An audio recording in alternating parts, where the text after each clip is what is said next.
You know, it's not hard to see that there's this great imbalance and that things aren't right. You know, I know that, but for me, I suppose, it really hits home if I stop and think about this moment, because it's happening right now. In the same moment, you have, you know, a generation who are sitting around entertaining themselves, watching reality television, which, to be honest, is anything but real, while you have a child who is being prostituted behind closed doors and robbed of their innocence.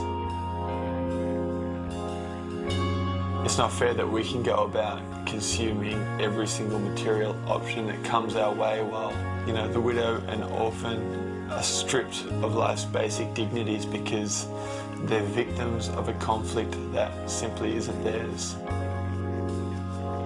It's not fair that there's a generation who are choking on their obesity while at the same time there's 30,000 children who will die today for lack of food. It's not fair that we have no problem going about spending $3 or $4 on what is basically glorified tap water in a bottle with a fancy label, while you have entire communities who suffer at the hands of disease because the only water that they have access to is foul and polluted. It's not fair that we, you know, can sing and dance and jump around in our freedom and in our liberty while at the same time the slave remains captive, out of sight and out of mind. It's not fair that we can sit and watch the evening news from the comfort of our living rooms and pity those who lived where the storm hit or where the ground shook or where the water rose and simply feel sorry for them and then change the channel and get on with supper. Is it fair to walk past the homeless man and give him nothing in the assumption that he'll spend it on booze or cigarettes, or to suggest that he should go out and get a job? I mean, who are we to judge the alcoholic or the prostitute or the addict or the criminal as if we are any better? Who are we to forget the downtrodden or the oppressed or the marginalised while we go about chasing the dream? We see this imbalance and we go, man, that's not right, that's not fair. But all too often that's all we do.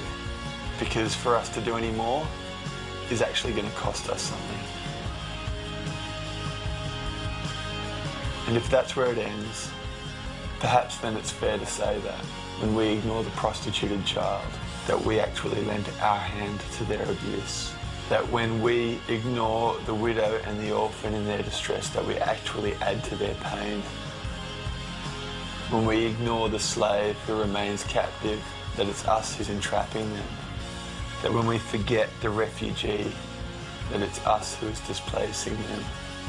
That when we choose not to help the poor and the needy, that we actually rob them. Perhaps the only fair thing to say is that when we forsake the lives of others, we actually forsake our own.